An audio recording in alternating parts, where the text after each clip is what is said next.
Hello wives, அனைவருக்கும் வணக்கம். 2024 April மாத ராசி பலன். ரிஷபராசி. ஆற்றல்காரனையும் கலைக்காரனையும் தமிழ் கொண்டிருக்கும் உங்களுக்கு இந்த மாதம் முழுவதும் லாபஸ்தானமான 11ஆம் இடத்தில் உங்கள் நட்சத்திரநாதன் சஞ்சரிப்பதால் அரசு வழியில் எதிர்பார்த்த ஆதாயம் கண்டிப்பாக வரும். தடைபட்டிருந்த செயல்கள் வெற்றியாகும். புதிய தொழில் தொடங்கவும் வெளிநாடு செலவும் மேற்கொண்ட முயற்சிகளுக்கு அனுமதி கிடைக்கும். புதன் பகவானின் சஞ்சார நிலையில் புதிய ஒப்பந்தங்கள் கையெழுத்தாகும் என்றாலும் கையெழுத்திடும் முன் படித்து சரிபார்த்துக் கொள்வது நல்லது. சனி பகவான் 10ஆம் இடத்தில் சஞ்சரிப்பதால் தொழிலில் கூடுதல் கவனம் செலுத்தி வருவதால் எதிர்பார்ப்பு பூர்த்தியாகும். உத்தியோகத்தில் இருப்பவர்கள் தங்கள் பணிகளை மற்றவரிடம் ஒப்படைக்காமல் தாமே செய்வதால் சிரமங்கள் இல்லாமல் போகும். மாதத்தின் பிற்பகுதியில் உங்கள் ராசிநாதன் உங்களை முன்னேற்றத்தை நோக்கி அழைத்து செல்வார். உங்கள் விருப்பங்கள் அனைத்தும் நிறைவேறும். சிலருக்கு புதிய சொத்து சேர்க்கை ஏற்படும். விவசாயிகளுக்கு எதிர்பார்த்த ஆதாயம் கிடைக்கும். பெண்களுக்கு மகிழ்ச்சியான நிலை ஏற்படும். குடும்பத்தில் இருந்த பிரச்சனைகள் விலக ஆரம்பிக்கும். ஒரு சிலர் புதிய தொழில் தொடங்கும் முயற்சியை மேற்கொள்வீர்கள். அது ஆதாயத்தை நோக்கி செல்லும். வருமானம் அதிகரிக்கும். கலைஞர்களுக்கு மாதத்தின் பிற்பகுதியில் அதிர்ஷ்டம் ஏற்படும். மாணவர்களுக்கு படிப்பில் அக்கறை அதிகரிக்கும். அதே நேரம் மனக்காரனான சந்திரன் அம்சத்தில் பிறந்திருக்கும் உங்களுக்கு இந்த மாதம் யோகமான மாதமாக கண்டிப்பாக இருக்கும். லாபத்தானத்தில் சஞ்சரிக்கும் கூட்டு கிரகங்களால் உங்கள் எதிர்பார்ப்புகள் அனைத்து நிறைவேறும். வருமானம் அதிகரிக்கும். புதிய ஒப்பந்தங்கள் வந்து சேரும். வியாபாரம் தொழிலில் இருந்த தடைகள் அனைத்தும் விலகும். புதிய தொழில் தொடங்கும் முயற்சி கண்டிப்பாக வெற்றியாகும். அரசு வழியில் எதிர்பார்த்த ஆதாயம் உண்டாகும். நீண்ட நாளாக இழுபறியாக இருந்த பிரச்சனைகள் முடிவுக்கு வரும். வழக்குகளில் முடிவு உங்களுக்கு சாதகமாக அமையும். கேது பகவானின் சஞ்சார நிலையால் குலதெய்வ அருள் கிடைக்கும். குழந்தைகள் நலனில் அக்கறை அதிகரிக்கும். சிலர் கோயில் வழிபாட்டில் பங்கேற்பீர்கள். இடம் வாங்குகிற முயற்சி வெற்றியாகும். ஜீவனஸ்தானத்தில் சனி பகவான் சஞ்சரிப்பதால் வேலை தேடி வந்தவர்களுக்கு எதிர்பார்த்த தகவல் வந்து சேரும். முயற்சிக்கேற்ப உங்கள் செயல்கள் லாபமாகும். எதிர்பாராத வரவுகளால் குடும்பத்தில் இந்த சங்கடங்கள் விலகும். இந்த மாதத்தில் பெண்கள் யோசித்து செயல்படுவது நல்லது. மாதத்தின் முற்பகுதியில் ஆடம்பர செலவுகள் செய்து சங்கடங்களுக்கு ஆளாக வேண்டியதாக இருக்கும் என்பதால் செலவுகளில் நிதானம் அவசியம். யோசிக்காமல் சில காரியங்கள் செய்து அதனால் நெருக்கடிக்கு ஆளாவீர். வாழ்க்கை துணையின் ஆலோசனையை ஏற்று செயல்படுவது சங்கடங்களில் இருந்து உங்களை விடுவிக்கும். விரைய குருவால் குடும்பத்தில் சுப செலவு அதிகரிக்கும். விவசாயிகள் நிலையில் முன்னேற்றம் ஏற்படும். விளைச்சல் பல மடங்கு லாபத்தை வழங்கும். மாணவர்கள் படிப்பில் கூடுதல் கவனம் செலுத்துவதோடு ஆசிரியர்களின் ஆலோசனையை ஏற்பது நல்லது. முக்கியமாக இரத்த யுத்த சகோதர பராக்கிரமக்காரனான செவ்வாயின் அம்சத்தில் பிறந்த உங்களுக்கு எப்போதும் சுறுசுறுப்பும் வேகமும் நிறைந்திருக்கும். இந்த மாதத்தில் ஜீவனஸ்தானத்தில் சஞ்சரிக்கும் உங்கள் நட்சத்திரநாதனின் 4ஆம் பார்வை ராசியில் பதிவதோடு 10ஆம் பார்வை ராசிக்கு 7ஆம் வீட்டையும் பார்ப்பதால் உங்கள் நிலையில் முன்னேற்றம் உண்டாகும். துணிச்சலுடன் செயல்பட்டு நினைத்ததை சாதிப்பீர்கள். நண்பர்களின் ஒத்துழைப்பு அதிகரிக்கும். புதிய முயற்சிகள் வெற்றியாகும். சிலர் புதிய இடம் வாங்குவீர்கள். லாபஸ்தானத்தில் சஞ்சரிக்கும் சூரியன் ராகுவால் நீங்கள் தொட்டதெல்லாம் பொன்னாகும். நினைத்ததெல்லாம் நடந்தேறும். வருமானத்தில் இருந்த தடைகள் விலகும். வம்பு வழக்கில் இல்லாத நிம்மதியான நிலை ஏற்படும். மாதத்தின் முற்பகுதியில் உங்கள் ராசிநாதன் செலவுகளை அதிகரிப்பார். புதிய பொருட்களை வாங்க வைப்பார். உங்கள் அந்தத்தை உயர்த்துவார். வாக்கு துணையுடன் இருந்த சங்கடங்களை விலக்கி வைப்பார். குரு பகவானின் பார்வை 4, 6, 8ஆம் இடங்களில் பதிவதால் உடல்நிலையில் முன்னேற்றம் உண்டாகும். எதிர்ப்புகள் விலகும். வழக்குகள் உங்களுக்கு சாதகமாகும். எதிர்பார்ப்பு நிறைவேறும். உங்களுக்கு எதிராக செயல்பட்டவர்கள் விலகி செல்வர். சமுதாயத்தில் உங்கள் மதிப்பு உயரும். உத்தியோகத்தில் இருந்த பிரச்சனைகள் அனைத்தும் விலகும். பணியாளர்களுக்கு செல்வாக்கு அதிகரிக்கும். பெண்களுக்கு குடும்பத்தில் மதிப்பு ஏற்படும். நிலைமையை உணர்ந்து செயல்படுவீர்கள். விவசாயிகளுக்கு எதிர்பார்ப்பு அனைத்தும் பூர்த்தியாகும். நல்ல வருமானம் வரும். அரசியல்வாதிகள் கவனமாக செயல்படுவதால் தலைமையின் அன்பை பெற முடியும். புதிய பொறுப்புகளை அடைய முடியும். மாணவர்கள் தேர்வை கவனத்தில் கொண்டு படிப்பது நல்லது. வீட்டில் செல்லும் பிறகு இது செய்தாலே போதும். மகாலட்சுமி படத்துக்கு தினமும் காலை மாலை நெய், தேங்காய் எண்ணெய், நல்லெண்ணெய் ஏதாவது ஒன்றில் 2 திரி போட்டு விளக்கேற்றி வீடு கடை முழுவதும் சாம்பிராணி புகை காட்டி வருவது பண விஷயத்தில் மிக சிறந்த வசியமாகும். வடகிழக்கு மூலையில் குடிக்கும் நீரை வைத்து அதில் எலுமிச்சை ஒன்றை போட்டு வைக்கும். தொடர்ந்து 2 மாதங்கள் செய்து வந்தால் பற்றாக்குறை நீங்கி செல்லும் கொழிக்கும். மாத சம்பளம், சுயதொழில், வியாபாரம் செய்பவர்கள் யாராகினும் வருவாயில் முதல் செலவாக உப்பு, மல்லிகைப்பூ 2ஐயும் வாங்குவதே முதல் செலவாக இருக்க வேண்டும். அப்போது பணப்பற்றாக்குறை நீங்கி செல்லும் பெருகும். தொழில் விஷயமாக வெளியே செல்லும் போது அருகம்புல் நுனி ஒன்றையோ திருநீற்று பசலை ஒன்றையோ பறித்து பையில் வைத்து செல்ல சென்ற காரியம் நிச்சயம் வெற்றியே. சாம்பிராணியும் மருதாணி விதையும் வெண்கடுகும் கலந்து வீட்டில் வியாபாரஸ்தலத்தில் தூவமிட தீய சக்திகள், கந்திஷ்டி தோஷங்கள் நீங்கி தொழில் முன்னேற்றம் அடையும். மகாலட்சுமி நம்மிடத்தில் நடமாடுவாள். முக்கியமாக அஷ்டமலட்சுமிகளும் வீட்டில் குடியேற இந்த விஷயங்களை ஃபாலோ பண்ணுங்க.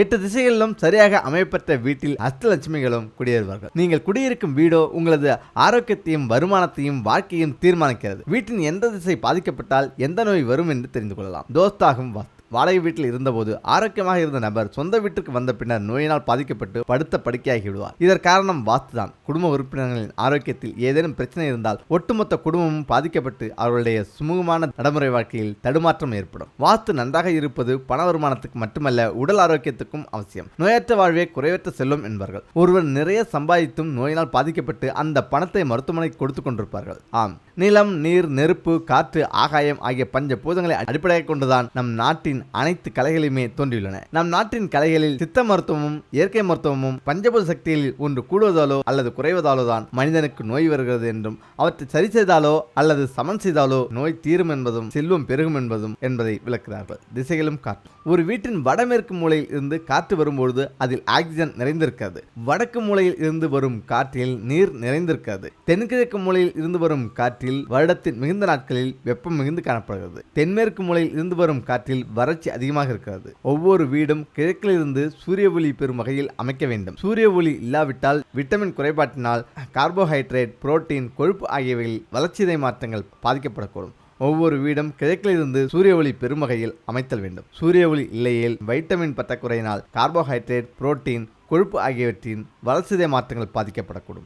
வளர்சிதை மாற்றம் பாதிக்கப்படுவதால் உடலில் உள்ள அனைத்து திசுக்களுமே பொதுவாக பாதிக்கப்படக்கூடும். இந்த பாதிப்பின் அடையாளங்களும் அறிகுறிகளும் ஒவ்வொருவருக்கும் பல வகையான நோய்களை, குறிப்பாக மாரடைப்பு, புற்றுநோய், சர்க்கரை, இரத்த கொதிப்பு போன்றவற்றை ஏற்படுத்தும். சூரிய ஒளியின் மூலம் நாம் பெறும் வைட்டமின் டி நம்மை பல வியாதிகளில் இருந்து பாதுகாக்கிறது. கிழக்கு திசையில் சூரிய ஒளியில் உருவாகும் வைட்டமின் டி முக்கிய பங்கு வகிக்கிறது. மேலும் இவை இரத்த சிவப்பு அணுக்களின் ஆயுளை அதிகரிக்கவும் உதவுது. கிழக்கு பகுதி முழுவதும் அடைப்பட்ட வீட்டில் கண் பார்வை கோளாறு, தைராய்டு பிரச்சனை, வைட்டமின் பற்றாக்குறை, மனநலம் தொடர்பான பிரச்சனைகள், இரத்த சோகை, நோய் எதிர்ப்பு சக்தி குறைபாடு ஏற்படும். வடக்கு பகுதி முழுவதும் அடைப்படும் போது கோமா நிலை, மனநல பாதிப்பு, மூளை தொடர்பான அனைத்து விதமான நோய்களும் ஏற்படும். பக்கவாதம் ஏற்படும். ஆண்களுக்கு அவசியம். கிழக்கு திசையின் சூரிய ஒளியால் உருவாகும் வைட்டமின் டி சத்துக்களினால் ஆணின் விந்து சந்தி அதிகரிக்கும். மேலும் குழந்தைகளுக்கு அதிகாலை சூரிய ஒளி உடல் வளர்ச்சியையும் எலும்புகள் வளர்ச்சி அடையவும் கண் பார்வை கோளாறுகள் ஏற்படாமலும் தடுக்கிறது. எனவேதான் குழந்தைகளை காலை நேரத்தில் வெயில் காண்பிக்கும் பழக்கம் இன்றும் பின்பற்றப்படுகிறது. எந்த திசையில் என்ன அமைக்கலாம்? நம் வீட்டு வடக்கு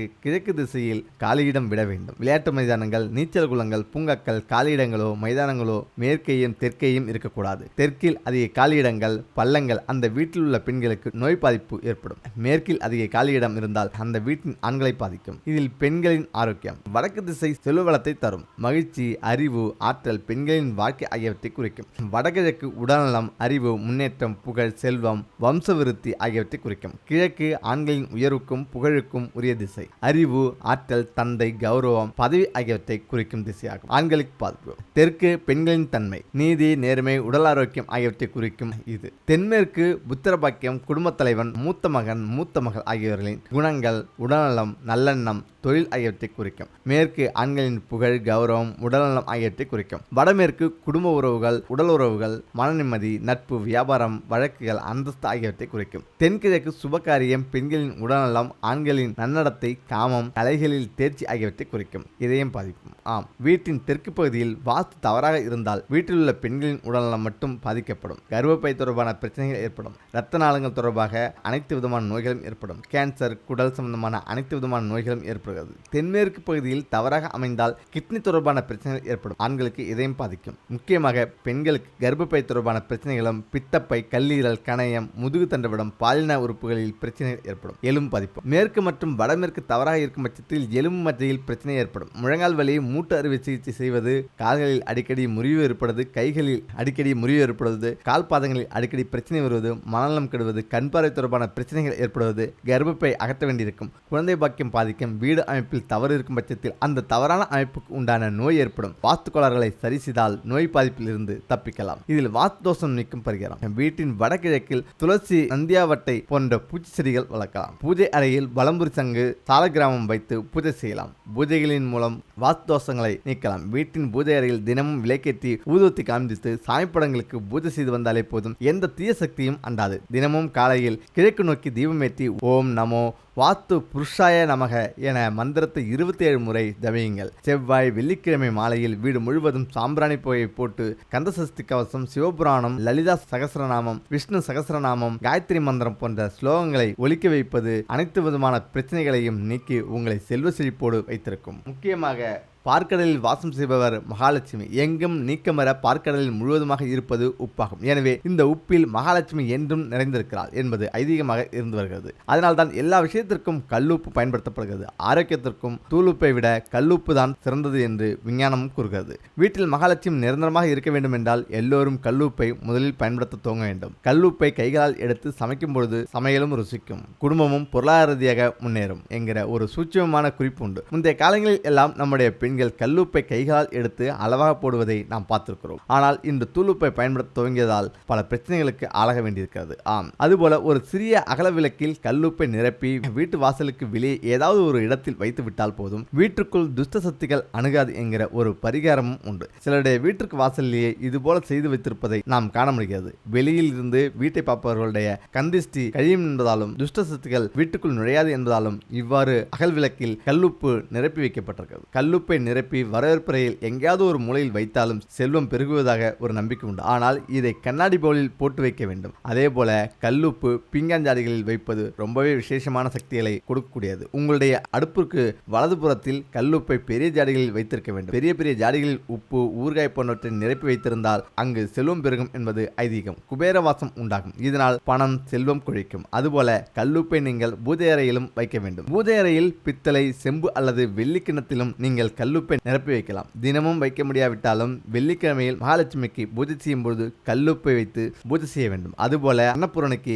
அரிசி படியில் இருந்து முழுவதுமாக அரிசியை நிரப்பி வைத்து பூஜை செய்தால் வறுமை நீங்கும், செல்வம் கொழிக்கும் என்பது நம்பிக்கை. நாம் எதை பெருக்க வேண்டும் என்று நினைக்கிறோமோ அதுவும் பூஜை அறையில் இருக்க வேண்டும். பூஜை செய்யும் பொழுது எப்பொழுதும் சிறிதளவு பணத்தை வைத்து பூஜை செய்யுங்கள். பெரிய பெரிய பூஜைகளில் மட்டுமே இதை நாம் செய்து வருகிறோம். ஆனால் ஒவ்வொரு வெள்ளி மற்றும் செவ்வாய்க்கிழமையிலும் நாணயங்கள், பணத்தை வைத்து பூஜை செய்து வந்தால் மேலும் மேலும் பணமானது நம்மிடம் பெருக துவங்கும். வீண் செலவுகள் வராது என்பது நியதி.